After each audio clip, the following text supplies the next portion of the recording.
Hello everyone, एक बार फिर स्वागत है आप सभी का अपने यूट्यूब चैनल पर। तो फ्रेंड, जैसा कि आप थंबनेल पे देख ही चुके हो, आज की इस वीडियो में हम डिस्कस करेंगे national commissions and committees on education के कुछ इंपॉर्टेंट क्वेश्चन जो मेनली प्रीवियस ईयर के एग्ज़ाम में ये क्वेश्चन जो थे वो पूछे गए थे। हर एक क्वेश्चन को हम थोड़ा डिटेल में डिस्कस करेंगे ताकि अगर यहाँ से कोई क्वेश्चन एग्ज़ाम में डिराइव होता है तो एग्ज़ाम में आपको काफ़ी हेल्प जो है वो इससे मिलेगी। तो फ्रेंड्स, वीडियो को शुरू करने से पहले आपके लिए इम्पोर्टेंट अपडेट है। अगर आप H P U B Ed entrance 2026 की तैयारी कर रहे हो और कंप्लीट स्टडी मटेरियल अगर आप परचेज़ करना चाहते हो पीडीएफ फॉर्म में, तो मात्र आपने ₹99 जो है वो पेड करनी है। पेमेंट जो है वो आपने दिए हुए नंबर 9816270168 नंबर पर आपने पेमेंट कर देनी है। उसके बाद पेमेंट का जो स्क्रीनशॉट है वह आपने इसी नंबर पर व्हाट्सएप कर देना है। उसके बाद पेमेंट का स्क्रीनशॉट व्हाट्सएप करने के बाद आपको प्रोटेक्टेड पीडीएफ जो है वो प्रोवाइड कर दी जाएंगी।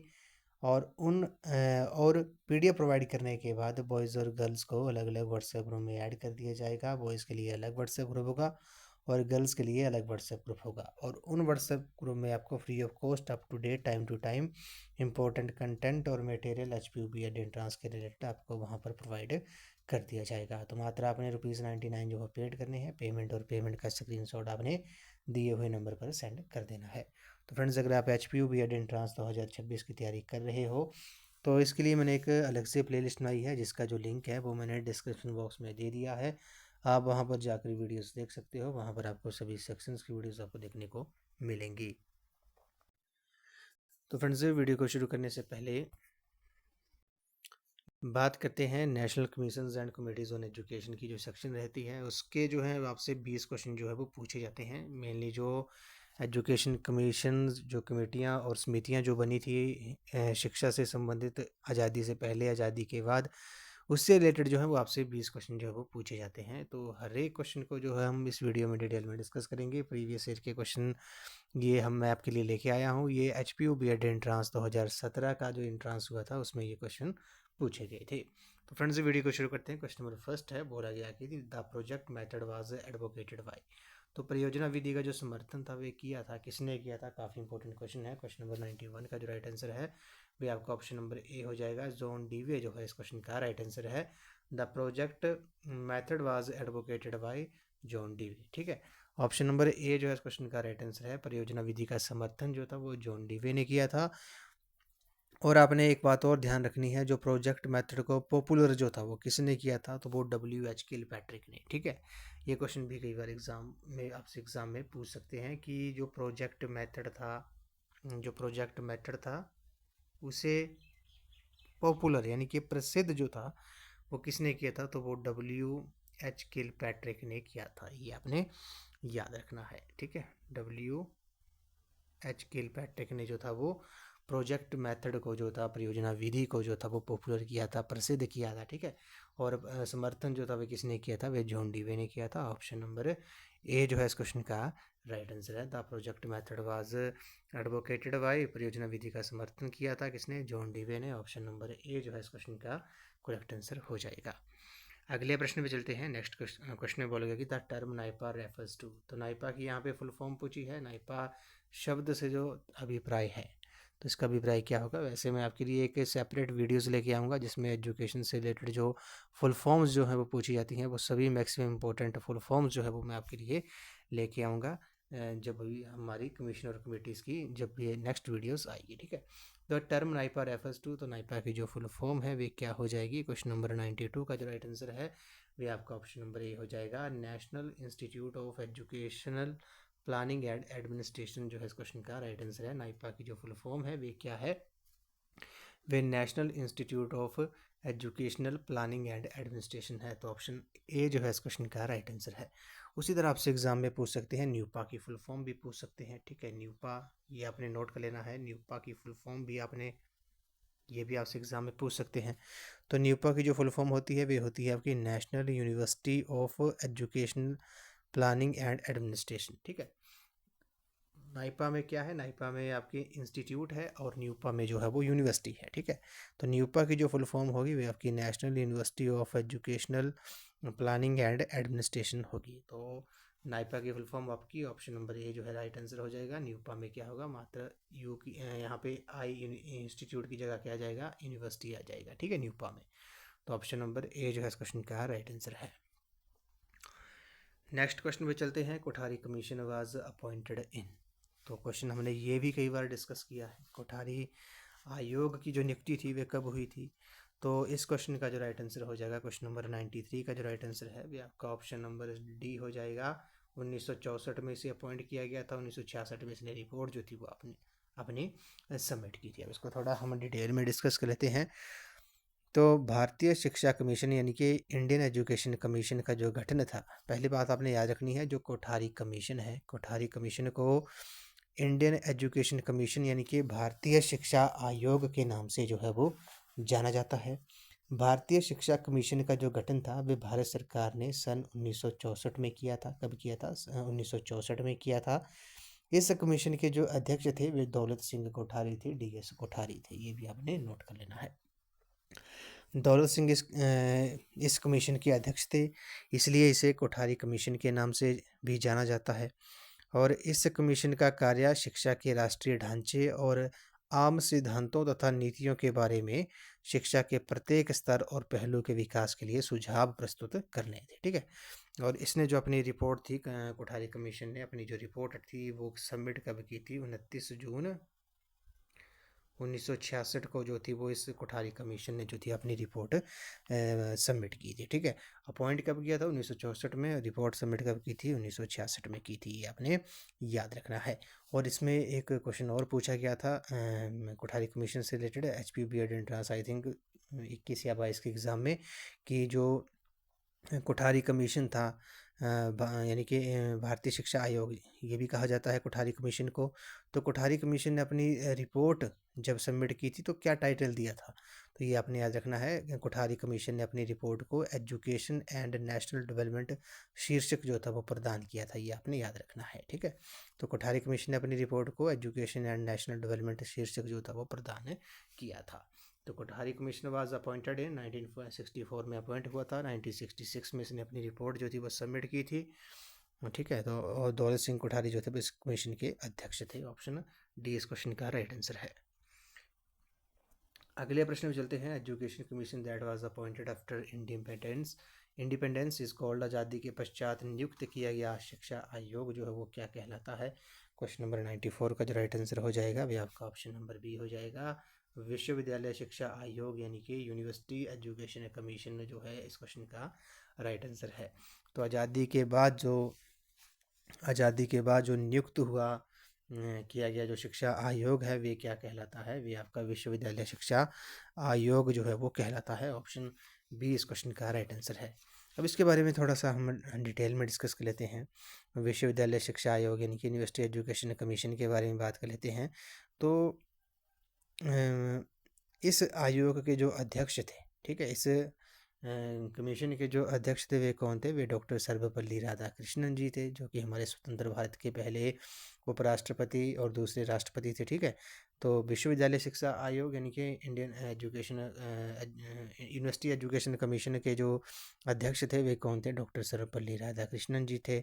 और इसी कमीशन ने की सिफारिश से सन 1953 ईस्वी में सरकार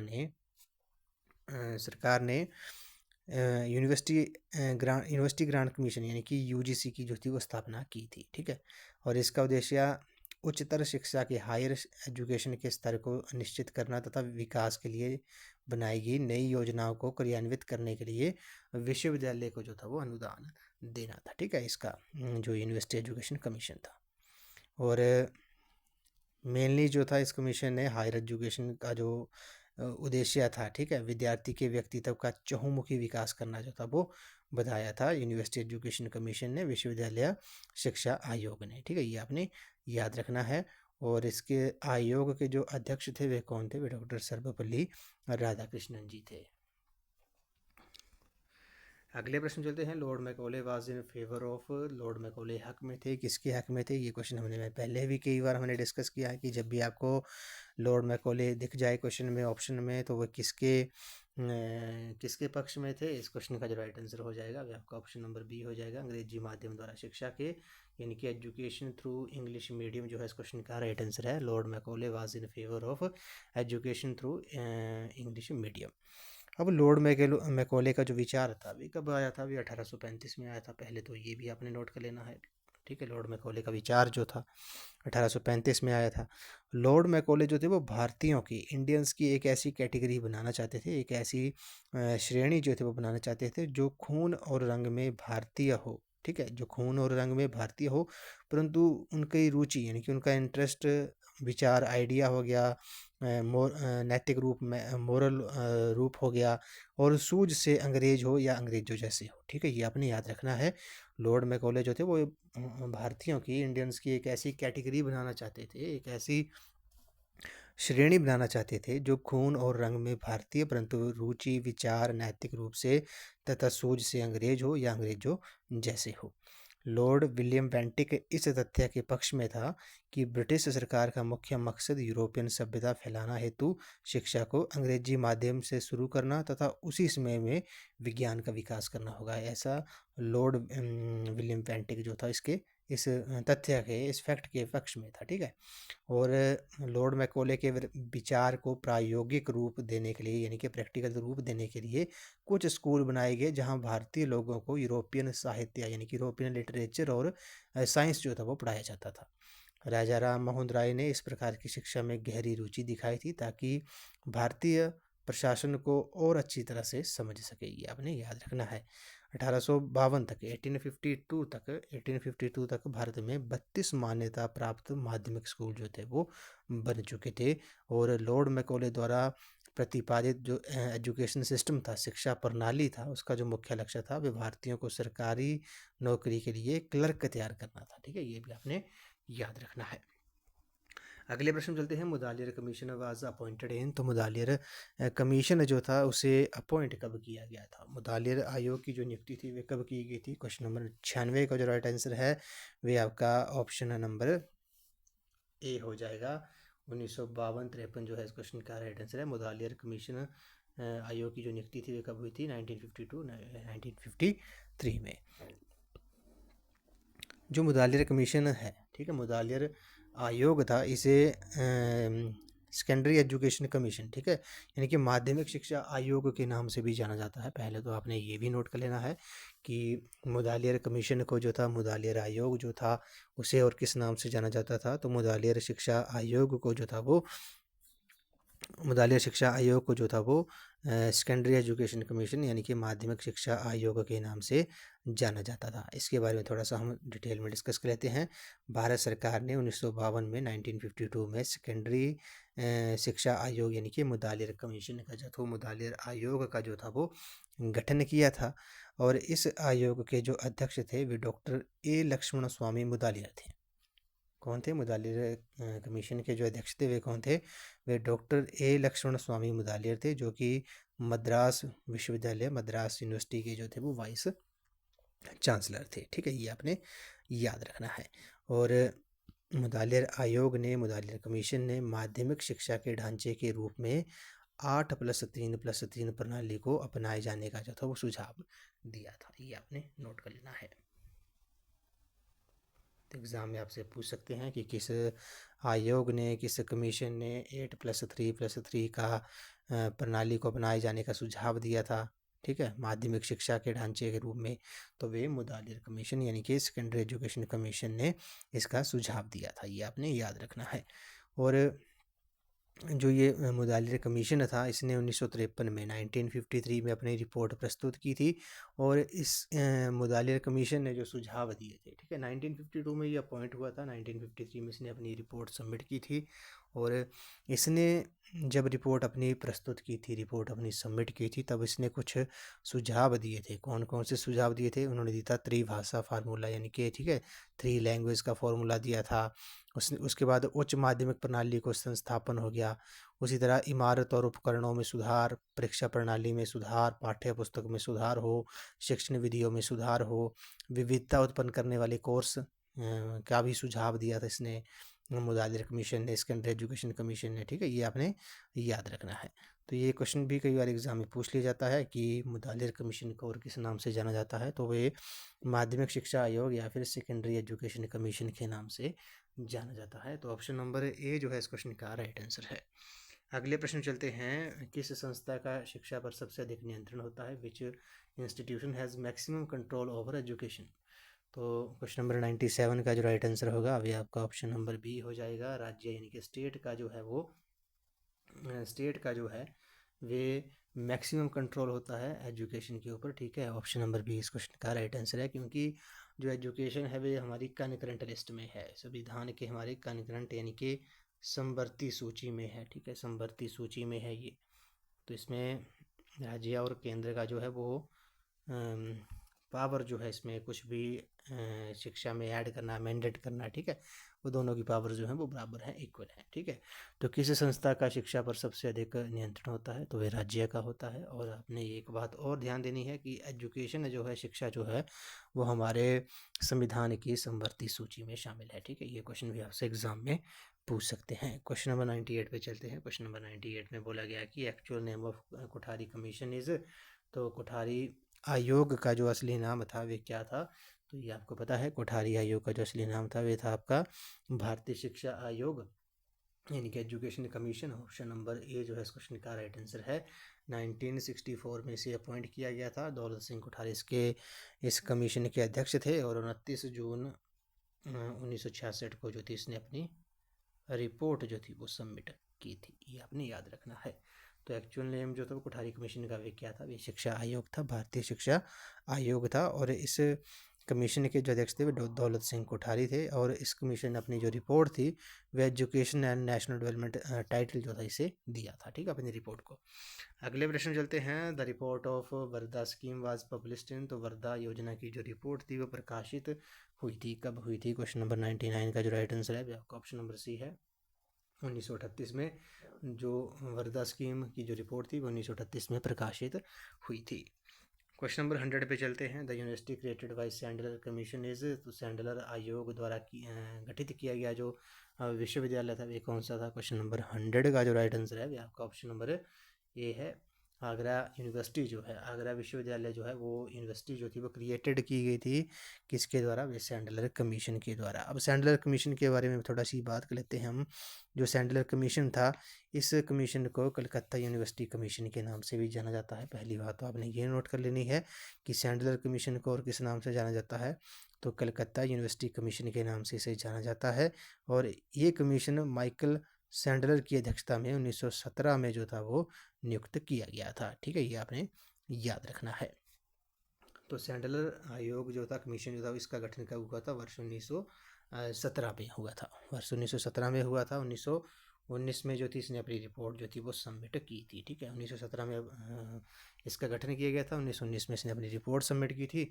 और सैंडलर कमीशन को और किस नाम से जाना जाता है, कलकत्ता यूनिवर्सिटी कमीशन के नाम से जाना जाता है। क्वेश्चन नंबर 101 पे चलते हैं। The major principle of basic education is, तो प्रारंभिक शिक्षा का जो मुख्य सिद्धांत है वे क्या है। क्वेश्चन नंबर 101 का जो राइट आंसर है आपका ऑप्शन नंबर सी है, क्रियाकलाप द्वारा सीखना, यानी कि लर्निंग थ्रू एक्टिविटी जो है वो मेजर प्रिंसिपल है किसका, बेसिक एजुकेशन का। अगले प्रश्न चलते हैं। एनसीटी वाज पब्लिश्ड इन, तो एनसीटी की जो स्थापना थी वे कब हुई थी, national council for teacher education जो है इसकी फुल फॉर्म होती है, ये भी आपने नोट कर लेना है। तो एनसीटी जो है, एनसीटी की जो स्थापना थी वे कब हुई थी। क्वेश्चन नंबर 102 का जो राइट आंसर है वे आपका ऑप्शन नंबर बी है, 1995 में। कब, 1995 में जो था वो एनसीटी का राष्ट्रीय अध्यापक शिक्षा परिषद का जो वो गठन किया गया था अगस्त 1995 में, ठीक है। कब हुआ था, अगस्त 1995 में इसका जो था वो गठन हुआ था। अगले प्रश्न चलते हैं। The major contribution of secondary education commission is, माध्यमिक शिक्षा आयोग का जो मुख्य योगदान है वे क्या है। तो सेकेंडरी एजुकेशन कमीशन यहाँ पे पूछ लिया है। अब मैंने अभी आपको बताया कि सेकेंडरी एजुकेशन कमीशन को जो था वो और किस नाम से जाना जाता था, तो पता है आपको, मुदालिर कमीशन के नाम से। तो माध्यमिक शिक्षा आयोग यानी कि जो आपका मुदालिर कमीशन था उसका जो मुख्य योगदान था वे क्या था, तो क्वेश्चन नंबर 103 का जो राइट आंसर होगा अभी आपका ऑप्शन नंबर होगा शिक्षा का व्यवसायीकरण जो है वोकेशनलाइजेशन ऑफ एजुकेशन, इस क्वेश्चन का राइट आंसर है। क्वेश्चन नंबर 104 पे चलते हैं। ऑपरेशन ब्लैक बोर्ड मीन्स, तो ऑपरेशन ब्लैक बोर्ड से क्या अभिप्राय है? तो ऑपरेशन ब्लैक बोर्ड से जो अभिप्राय है आपको पता है, विद्यार्थियों की न्यूनतम आवश्यकताओं को पूरा करना, fulfilling minimum needs of students जो है वो ऑपरेशन ब्लैक बोर्ड का मतलब है। अगले प्रश्न चलते हैं। Government of India established university grant commission on, तो भारत सरकार ने विश्वविद्यालय शिक्षा आयोग विश्वविद्यालय शिक्षा आयोग यानी कि यूजीसी, ठीक है, यहाँ पे विश्वविद्यालय शिक्षा आयोग है और यहाँ पर यूनिवर्सिटी ग्रांट कमीशन है। तो मैंने आपको पहले ही कहा था कि जब भी सॉरी इसमें जो था यहाँ पे है यूजीसी, ठीक है, यूजीसी यानी कि यूनिवर्सिटी ग्रांट कमीशन, और यहाँ पे है यूनिवर्सिटी एजुकेशन कमीशन। अब इन दोनों में जो है वो डिफरेंस है, क्या है? डिफरेंस है, ठीक है। अब हिंदी में भी डिफरेंस है और यहाँ पे इंग्लिश में भी डिफरेंस है, तो इंग्लिश वाला ही जो है वो सही माना जाता है, ठीक है। क्वेश्चन तो पहली बात आपने ये याद रखना है। तो विश्वविद्यालय शिक्षा आयोग जो था, जिसे हम राधा कृष्णन आयोग के नाम से भी जानते हैं, तो वे कब अपॉइंट हुआ था? वे वर्ष 1948 में अपॉइंट हुआ था, ठीक है। यूजीसी की जो स्थापना थी वे कब हुई थी? वे 1956 में हुई थी, एक एक्ट आया था, ठीक है। तो इस क्वेश्चन की जो थी वो आपको ग्रेस थी जब ये एग्ज़ाम हुआ था, क्योंकि यहाँ पे ऑप्शंस भी गलत हैं और बाइलिंगुअल है ये, हिंदी और इंग्लिश दोनों क्वेश्चन में डिफरेंस है। वैसे तो क्वेश्चन जो है वो आपका इंग्लिश वाला ही ठीक माना जाता है, लेकिन यहाँ पे यूनिवर्सिटी ग्रांट कमीशन है, तो यूनिवर्सिटी ग्रांट कमीशन जो था, यूजीसी जो था, विश्वविद्यालय अनुदान आयोग जो था, इसमें एक्चुअली क्या था, इसमें 1953 में सरकार ने यूजीसी की जो थी वो स्थापना की थी। यूजीसी की जो स्थापना थी वे कब की थी? 1953 में की थी, ठीक है। 1953 में की थी, ठीक है, यूजीसी की स्थापना 1953 में की थी। और जो विश्वविद्यालय शिक्षा आयोग था वे 1948 में अपॉइंट हुआ था। ऑप्शन यहाँ पे क्वेश्चन जो है वो डिफरेंट है, मतलब डिफरेंस है हिंदी और इंग्लिश में, तो इस क्वेश्चन को हम ग्रेस ही थी वैसे, लेकिन आपने याद रखना है यूजीसी की जो स्थापना थी 1953 में हुई थी, और विश्वविद्यालय शिक्षा आयोग यानी कि यूनिवर्सिटी एजुकेशन कमीशन की जो स्थापना थी वो 1948 में हुई थी। अगले प्रश्न चलते हैं। विच out of the following is the function of NCERT, राष्ट्रीय शैक्षिक अनुसंधान एवं प्रशिक्षण परिषद का जो निम्नलिखित में से कौन सा कार्य है? तो एनसीईआरटी का जो मुख्य कार्य है वो क्या है? तो वे आपका राष्ट्रीय पाठ्यचर्या रूपरेखा को क्रियान्वित करना, implementation of national curriculum framework जो है वो इसका कार्य है एनसीईआरटी का। क्वेश्चन नंबर 107 पे चलते हैं। Hartog committee report emphasised the national importance of which type of education, Hartog का आयोग ने किस प्रकार की शिक्षा के राष्ट्रीय महत्व पर बल दिया? तो हार्टो कमेटी जो थी वो किस वर्ष आई थी? पहले तो आपको ये पता होना चाहिए। तो जो हार्टो कमेटी थी वे आपकी आई थी वर्ष 1929 में, ठीक है। कब? 1929 में। और किस प्रकार की शिक्षा के राष्ट्रीय महत्व पर जो था इसने बल दिया था? 107 का जो राइट आंसर है ये आपका ऑप्शन नंबर है, प्राइमरी एजुकेशन यानी कि प्राथमिक शिक्षा पर इसने बल दिया था। 108 पे चलते हैं। The head quarters of NCT का जो मुख्यालय है, national council of teacher education का जो हेड क्वार्टर है वे कहाँ पर है? वे आपका नई दिल्ली में है। ऑप्शन सी जो है इस क्वेश्चन का राइट आंसर है। और इसकी जो स्थापना थी एनसीटी की वे कब हुई थी? वे आपकी अगस्त 1995 में हुई थी। अगले प्रश्न में चलते हैं। Sandler commission was appointed on, तो सैंडलर आयोग की जो नियुक्ति थी वे कब हुई थी? तो सैंडलर आयोग को आपको पता है इसे कलकत्ता यूनिवर्सिटी कमीशन के नाम से भी जाना जाता है। तो इसकी जो नियुक्ति थी वे कब हुई थी? 14 सितंबर 1917 को हुई थी। कब हुई थी? 14 सितंबर 1917 को इसकी नियुक्ति हुई थी। इस वीडियो का लास्ट क्वेश्चन है, वे बोला गया है कि the second review of national policy of education NP was presented in, तो राष्ट्रीय शिक्षा नीति की जो दूसरी समीक्षा जो थी वो प्रस्तुत की गई थी। कब की गई थी? तो ये की गई थी आपकी 1992 में, 1992 में। ऑप्शन सी जो है इस क्वेश्चन का राइट आंसर है। तो फ्रेंड्स आज की इस वीडियो में बस इतना ही। आज हमने national commissions and committees on education के कुछ इंपॉर्टेंट क्वेश्चन जो मेनली प्रीवियस ईयर के एग्ज़ाम में जो थे ये क्वेश्चन पूछे गए थे। 2017 बीएड एंट्रांस के एग्ज़ाम में ये क्वेश्चन पूछे गए थे। हर एक क्वेश्चन को हमने थोड़ा डिटेल में डिस्कस किया, ताकि अगर यहाँ से कोई क्वेश्चन एग्ज़ाम में डिराइव होता है तो एग्ज़ाम में आपको काफ़ी हेल्प जो है वो इससे मिलेगी। तो फ्रेंड्स अगर आप HPU बीएड एंट्रांस 2023 2026 की तैयारी कर रहे हो और कंप्लीट स्टडी मटेरियल अगर आप परचेज़ करना चाहते हो तो मात्र आपने ₹99 जो है पेड करने हैं। पेमेंट जो है वो आपने 9816270168 नंबर पर आपने पेमेंट कर देनी है। पेमेंट करने के बाद आपने जो पेमेंट का जो स्क्रीनशॉट है वे भी आपने इसी नंबर पर सेंड कर देना है। उसके बाद आपको प्रोटेक्टेड पीडीएफ जो हैं प्रोवाइड कर दी जाएंगी। पीडीएफ प्रोवाइड करने के बाद बॉयज़ और गर्ल्स को अलग अलग व्हाट्सएप ग्रुप में ऐड कर दिया जाएगा। बॉयज़ के लिए अलग व्हाट्सएप ग्रुप होगा और गर्ल्स के लिए अलग व्हाट्सएप ग्रुप होगा, और उन व्हाट्सएप ग्रुप में आपको free of cost up to date time to time important content और मटेरियल जो है HPU BEd एंट्रेंस के रिलेटेड वहाँ पर आपको प्रोवाइड कर दिया जाएगा।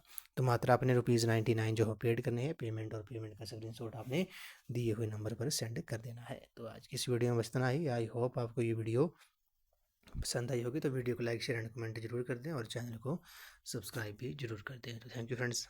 तो फ्रेंड्स, अगर आप HPU BEd एंट्रेंस की तैयारी कर रहे हो तो इसके लिए मैंने एक अलग से प्लेलिस्ट बनाई है जिसका जो लिंक है वो मैंने डिस्क्रिप्शन बॉक्स में दे दिया है। आप वहाँ पर जाकर वीडियोस देख सकते हो। वहाँ पर आपको सभी सेक्शंस की वीडियोस आपको देखने को मिलेंगी। उसमें आपको HP GK, Indian GK, Hindi, English, maths, reasoning, commissions and committees, teaching aptitude और एटीट्यूड, सभी सेक्शन की वीडियोस आपको वहाँ देखने को मिलेंगी। और कंप्लीट स्टडी मटेरियल परचेज़ करते हो आप तो उसमें आपको ऑफिशियल सिलेबस जो जारी किया था HPU ने उसको और प्रीवियस ईयर के एग्ज़ाम को एनालाइज करके जो है वो आपको कंप्लीट स्टडी मटेरियल जो है वो मात्र ₹99 में जो प्रोवाइड कर दिया जाएगा। तो आज की इस वीडियो में इतना ही। तो थैंक यू फ्रेंड्स।